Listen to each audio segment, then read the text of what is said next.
그 성경을 찾다가 당황하는 거하고 쇼킹하는 거.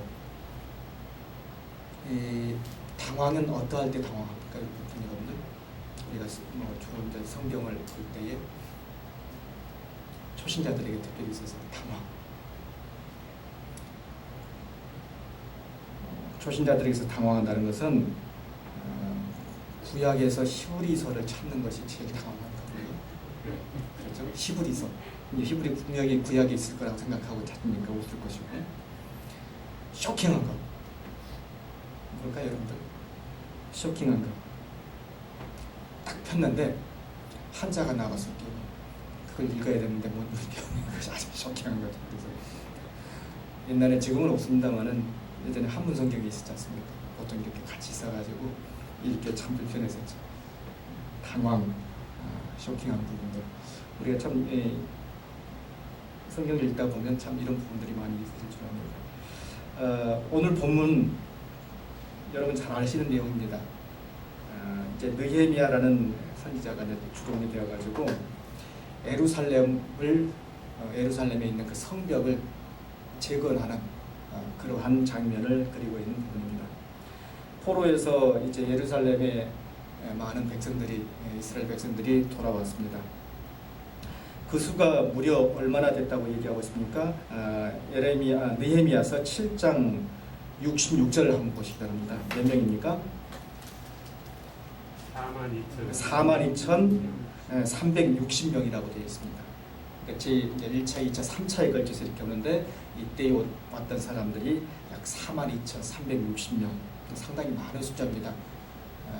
식소들까지 포함하면 엄청나게 많았을 것이라고 생각이 됩니다.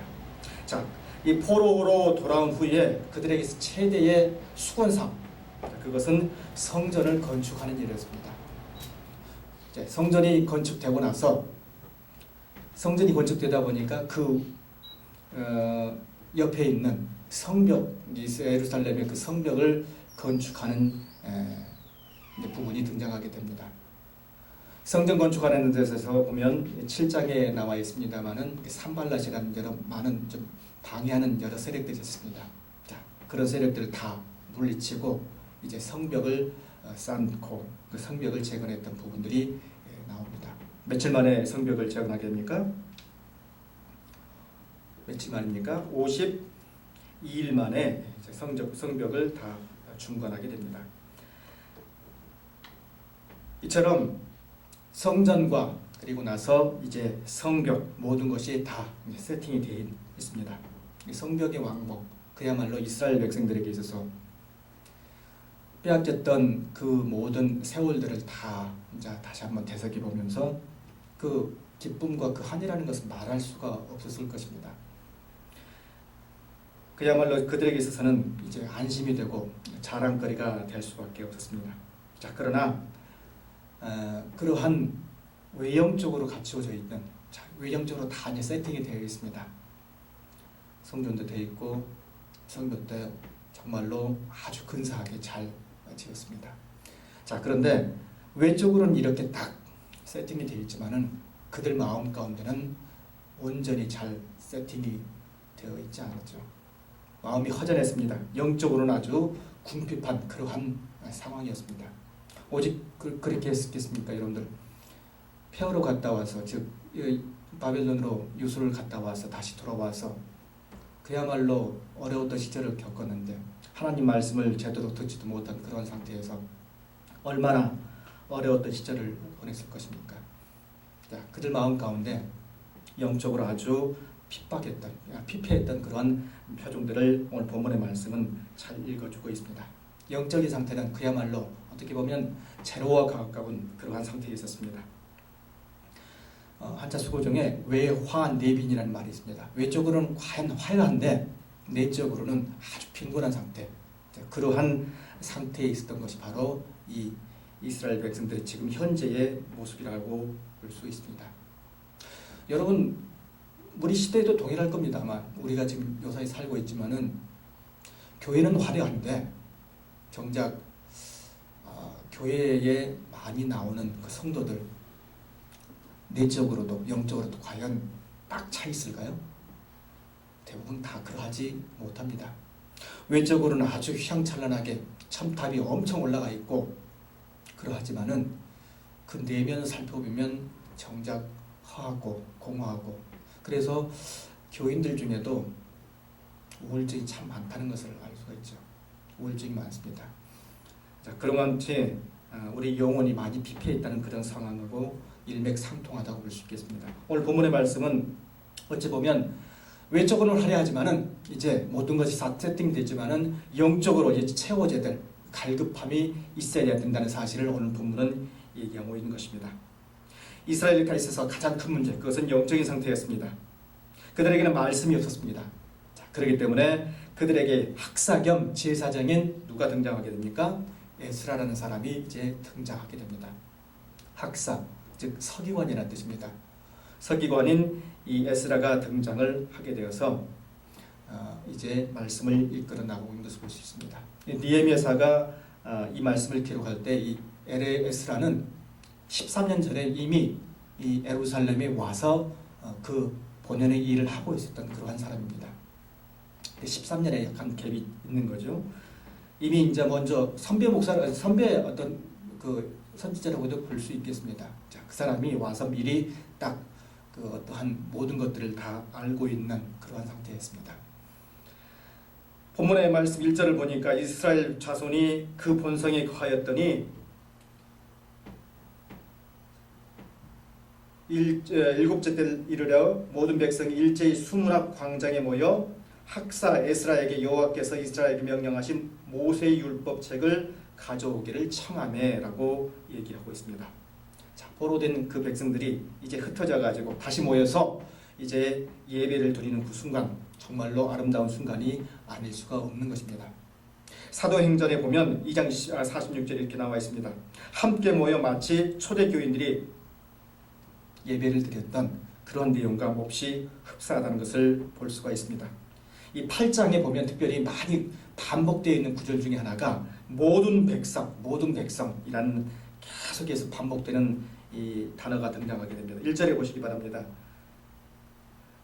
자손들이 성읍에 거주하였더니 일곱째 날에 이르러 뭐라고 되어 있습니까? 모든 백성. 3절에 보시기 바랍니다. 3절에 보시면 수문 광장에서 새벽부터 시작해서 정오까지 남자나 여자나 알아들을 만한 모든 사람.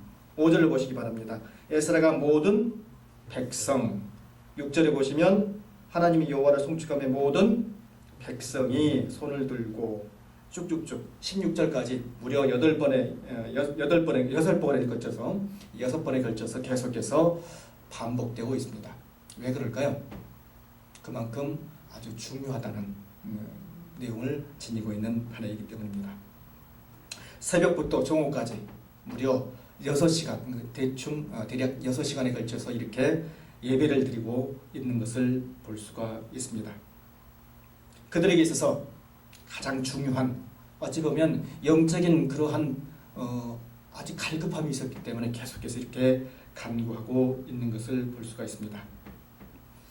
오늘 본문의 말씀을 통해서 우리가 한번 그 의미를 다시 한번 되새겨 봤으면 좋겠습니다. 우리가 지금 살고 있습니다.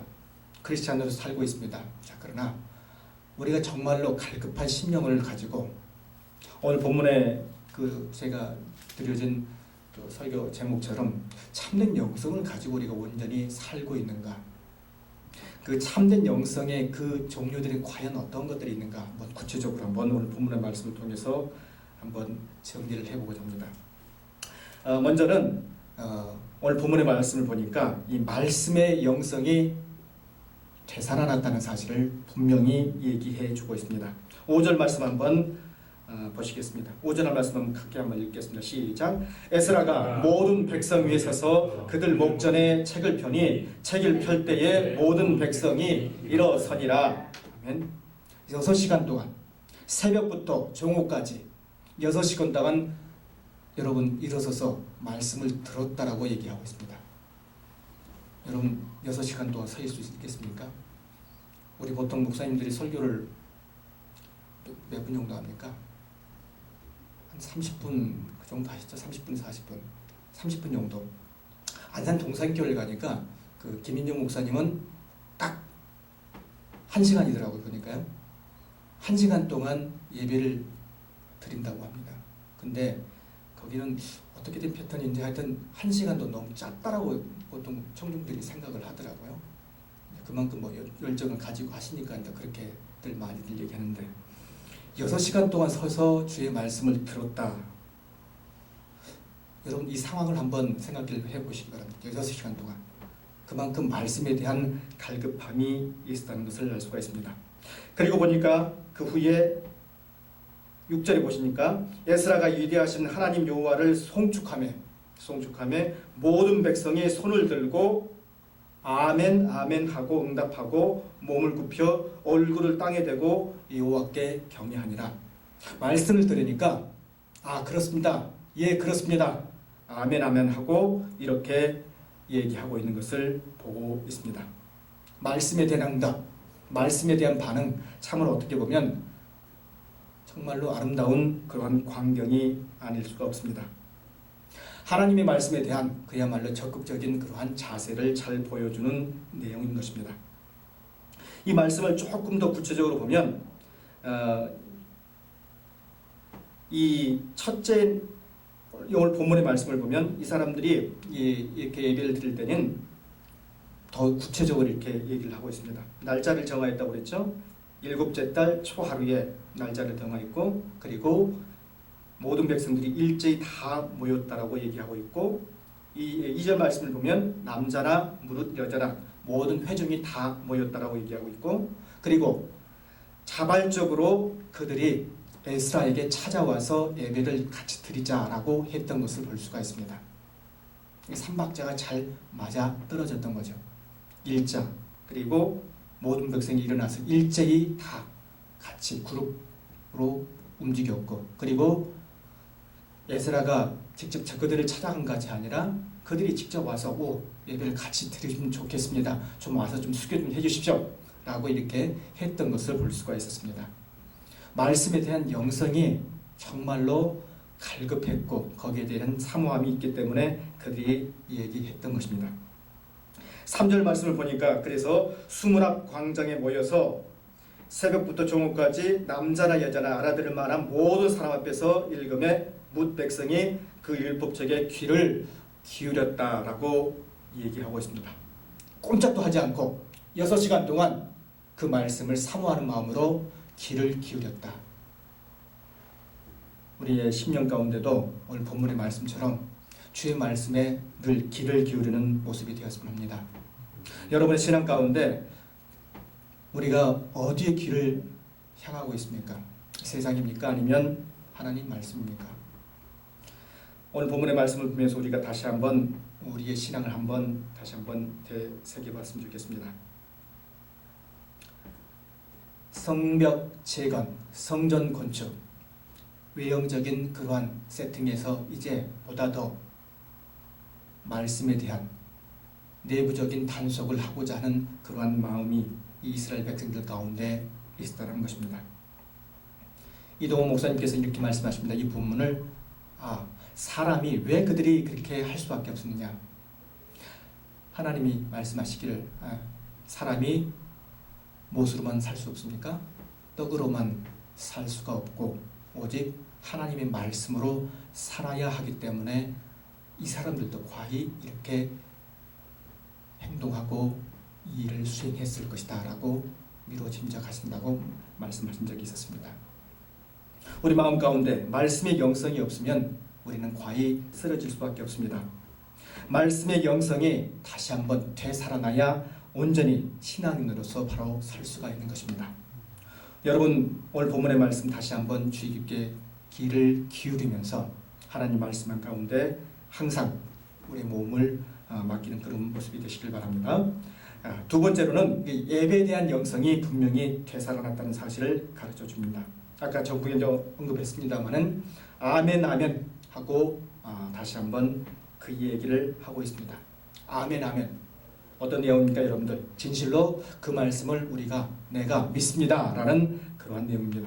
성도의 그러한 예배 드릴 때의 적극성과 반응을 보여주는 좋은 구절 중에 하나인 것입니다.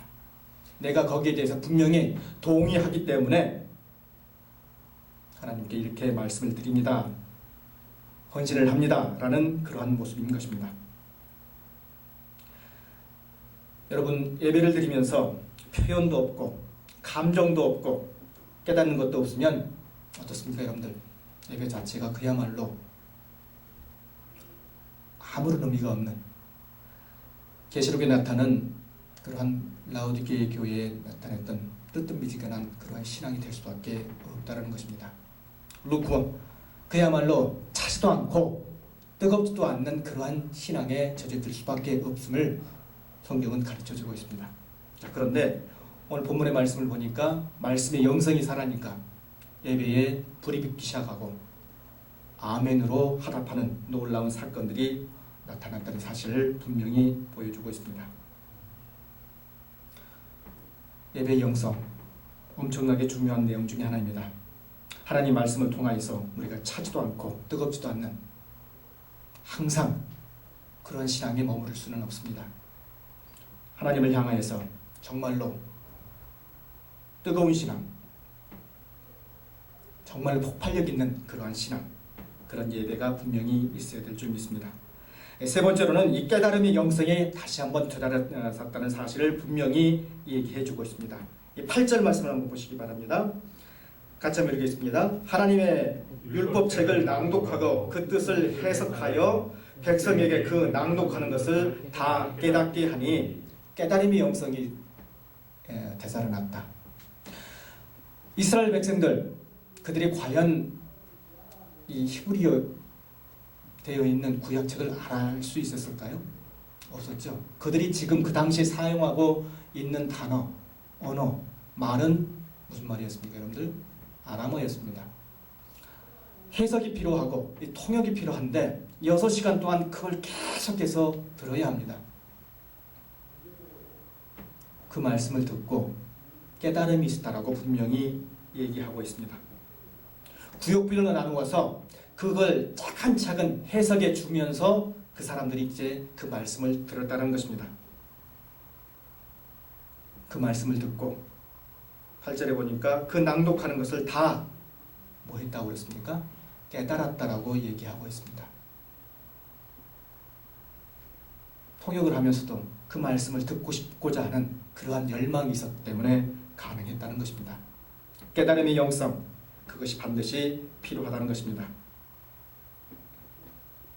여러분 마음 가운데 오늘 이 시간 우리에게 주어진 바, 이 깨달음의 영성이 없으면 아무런 희망이 없습니다. 율법을 잘 설명해주고 그 말씀을 이제 대변할 수 있는 그런 능력자가 이 오늘 본문의 말씀을 보니까 잘 증거되고 있는데, 동일하게 우리 현대의 지금 목회자들이 특별히 말씀에 대한 깨달음을 주어야 되는 그러한 모습이 필요합니다. 깨닫게 하는 영성, 특별히 지금 우리 많은 평신도들은 참석하지 않고 있지만은 특별히 목회자들을 위해서 기도할 부분들은 이 깨달음에 대한 영성, 깨닫게 해줄 수 있는, 이 전달할 수 있는 능력이 반드시 요구되는 것입니다. 자, 그래서 이 영성을, 깨달음에 대한 영성을 분명히 알게 할 때 하나님께서는 분명히 거기에 놀라운 은혜의 사건들을 일으켜 주시는 것입니다. 자, 네 번째로는 하나님 말씀에 대해 반응하며 그것을 오래도록 기억할 수 있는 이 기도의 영성이 분명히 살아났다는 사실을 오늘 본문의 말씀은 또 여실히 잘 증거해 주고 있습니다. 9절 말씀, 오늘 본문에 읽지 않았습니다. 9절 말씀 보시기 바랍니다. 백성이 율법의 말씀을 듣고 다 우는지라 총독 느헤미야와 제사장 겸 학사 에스라와 백성을 가르치신 레위 사람들이 모든 백성이 이르기를 오늘은 너희 하나님 여호와의 성일이니 슬퍼하지 말며 울지 말라 하니라. 말씀을 들었고 그들이 울었습니다. 그들이 운 이유는 바로 그들 마음 가운데 회개의 기도가 있었기 때문입니다. 회개할 수 있는 눈물 가운데, 그들 마음 가운데 회개하는 그러한 영이 분명히 있었기 때문에 그들은 이렇게 자책하며 그리고 후회하며 감사하며 결심하는 그러한 기도를 그들 마음 가운데 다시 한번 새겨놨다는 것입니다. 슬퍼하지 말고 울지 말라. 왜 그렇습니까? 기쁘니까요.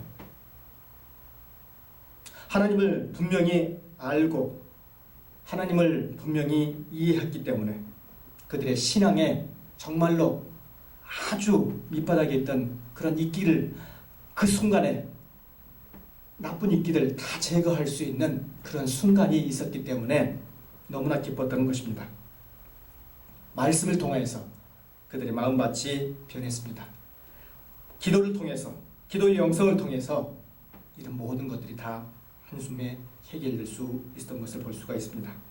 자, 그러다 보니까 이 기도의 영성이 옮겨진 후에 이제 기쁨의 영성이 분명히 나온 것을 알 수가 있습니다. 12절에 보시기 바랍니다. 모든 백성이 곧 가서 먹고 마시며 나누어 주고 크게 즐거워하니 이는 그들이 그 읽어준 말을 밝히 알미라. 기도하고 난 후에 그들의 마음 가운데 이제 슬픔이 아니라 온전한 슬픔이 아니라 기쁨의 영성이 분명히 넘쳤다는 것을 볼 수가 있습니다. 여러분 마음 가운데 이 시간 우리 마음을 다시 한번 되새겨 보시길 바랍니다. 말씀에 대한 영성이 있습니까? 아니면 하나님께서 주신 그 예배에 대한 영성이 있습니까? 깨달음에 대한 영성이 있습니까? 그리고 기도에 대한 영성이 있습니까? 기쁨에 대한 영성이 있습니까? 이 네 가지, 다섯 가지의 아주 중요한 키포인트들을 우리가 다시 한번 이 시간 아시길 바랍니다. 이러한 것들이 없으면 우리는 올바로 그러한 참된 영성을 유지할 수가 없습니다. 우리가 지금 2만 불 1인당 GNP가 2만 불 시대에 살고 있습니다. 자, 살고는 있는데 그 물질적인 풍요함 그것만 소유했다고 해서 우리가 행복감을 느끼느냐? 전혀 그렇지 않습니다. 세계 170여 개국 있습니다. 행복 지수가 우리가 몇 번째라고 그러죠? 135번째인가 되는 그 수치로 알고 있습니다. 그만큼 아주 모든 걸 하는 데 있어서 즐겁지가 않습니다. 오늘 본문의 말씀을 통해서 우리가 온전한 크리스찬으로서 정말로 참된 영성이 무엇인지 다시 한번 깊이 새기면서 우리 여기에 속한 솔연업계의 모든 교육자들과 그리고 온 성도들이 하나님 말씀을 바로 알고 참된 영성을 가지고 세상을 변화시키는 그러한 모습이 되었으면 좋겠습니다. 다 같이 기도하시겠습니다. 은혜가 풍성하신 주 하나님 감사합니다. 말씀을 통하여서 우리가 온전히 참된 영성이 무엇이고 그 참된 영성을 통하여서 우리가 어떻게 크리스찬으로서 나아가야 될지 살아야 될지 오늘 본문의 말씀을 통해서 알았습니다. 아버지 하나님 말씀에 깨닫게 하여 주십시고 깨달음이 있게 하여 주십시고 기도하게 하여 주십시고 아버지 하나님 말씀에 따라서 기쁨이 있게 하여 주시옵소서. 하나님 늘 그 말씀에 따라 살기를 원하옵나이다. 세상에 여러 가지 많은 유혹과 여러 가지 많은 어려움이 있다 할지라도 그것을 간파할 수 있는 그러한 놀라운 참으로 참된 영성들이 있게 하여 주시옵소서. 신앙이 회복이 있게 하여 주시옵시고 세상을 변화시키는 그러한 모습이 있게 하여 주시옵소서. 주 예수 그리스도 이름으로 기도하옵나이다. 아멘.